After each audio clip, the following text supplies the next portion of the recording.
জাতির শ্রেষ্ঠ সন্তানদের একজন সন্তান হচ্ছে হযরত উমর রাদিয়াল্লাহু তাআলা আনহু। তার জীবনের একটি ঘটনা আমরা শুনি। হযরত উমর রাদিয়াল্লাহু তাআলা আনহু একবার মিশরের গভর্নরকে ডেকে পাঠালেন। মিশরের গভর্নর আসলেন। আসার পরে তার মেহমানদারি করার জন্য তার ছেলে আব্দুল্লাহকে বলল, বাবারে, ঘরের ভেতরে যে খাবার আছে তা নিয়ে আসো। হযরত আব্দুল্লাহ রাদিয়াল্লাহু তাআলা আনহু ঘরের ভেতরে শুকনা রুটি আর জয়তুনের তেল ছিল।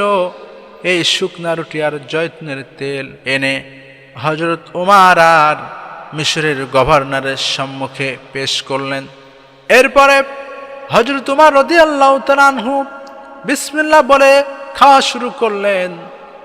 আর মিশরের গভর্নরের কাছে জিজ্ঞেস করছে, তোমার দেশে গোশতের দাম কেমন? তোমার দেশে আটার দাম কেমন? কি হালত চলছে? এভাবে কিছুক্ষণ কথোপকথন হয়ে যাওয়ার পরে মিশরের গভর্নর বলছে, হে আমিরুল মুমিনিন, আপনার খাওয়া তো প্রায় শেষ পর্যায়ে, কিন্তু আমি এখনো শুরু করিনি। হযরত আমিরুল মুমিনিন ওমর রাদিয়াল্লাহু তাআলা আনহু জিজ্ঞেস করলেন, কেন শুরু করনি? মিশরের গভর্নর বলল, এই জয়তুনের তেল আর শুকনা রুটি কি খাওয়া যায়? হযরত ওমর রাদিয়াল্লাহু তাআলা আনহু বললেন, এই পড়ন্ত বেলায় অসময়ে আমি তোমার সাথে খেতে বসেছি শুধু এই কথাটা তোমার জবান থেকে বের করার জন্য। কারণ আমি শুনেছি তোমার দেশে অভাব অনটন চলছে, তোমার দেশের মানুষ দুবেলা পেট ভরে খেতে পারে না, কিন্তু তুমি 2 বেলা গোশত আর রুটি খাও পেট ভরে, ঠিক কিনা? মিশরের গভর্নর বলল, হ্যাঁ ঠিক। হযরত ওমর রাদিয়াল্লাহু তাআলা আনহু তিনি বললেন, আল্লাহ সাক্ষী রইল, ও মিশরের গভর্নর, জাহান্নামের কেউচি দ্বারা তোমার জিহ্বা কাটা হবে। তুমি শুনে নাও, আমার দেশে দুর্ভিক্ষ দেখা দিয়েছে, আমার দেশের জনগণ পেট ভরে খেতে পারে না। তাই আমি নিয়াত করেছি, যতদিন পর্যন্ত আমার দেশের মানুষেরা পেট ভরে 2 বেলা গোশত আর রুটি খেতে পারবে না, যতক্ষণ পর্যন্ত না খেতে পারবে ততক্ষণ পর্যন্ত আমি এই শুকনা রুটি আর জয়তুনের তেল খেয়ে যাব। কি নেতা ছিল, কেমন প্রেসিডেন্ট ছিলেন তারা কোন আদর্শে আদর্শিত ছিলেন। এমন নেতা আমাদের তৈরি করতে হবে, এমন নেতা আমাদের তৈরি করতে হবে।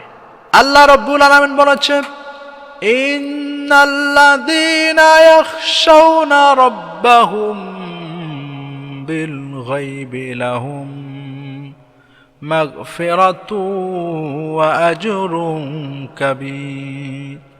ইন্নাল্লাযীনা, নিশ্চয় যারা, ইয়াখশাউনা ভয় করে, রাব্বাহুম তাদের রবকে যারা ভয় করে, বিল গায়বি না দেখে যারা তাদের রবকে ভয় করে, লাহুম তাদের জন্য রেখে দেওয়া হয়েছে মাগফিরাতু অর্থাৎ ক্ষমা রেখে দেওয়া হয়েছে, ও আজরুন কাবীর আর মহান পুরস্কার তাদের জন্য রেখে দেওয়া হয়েছে।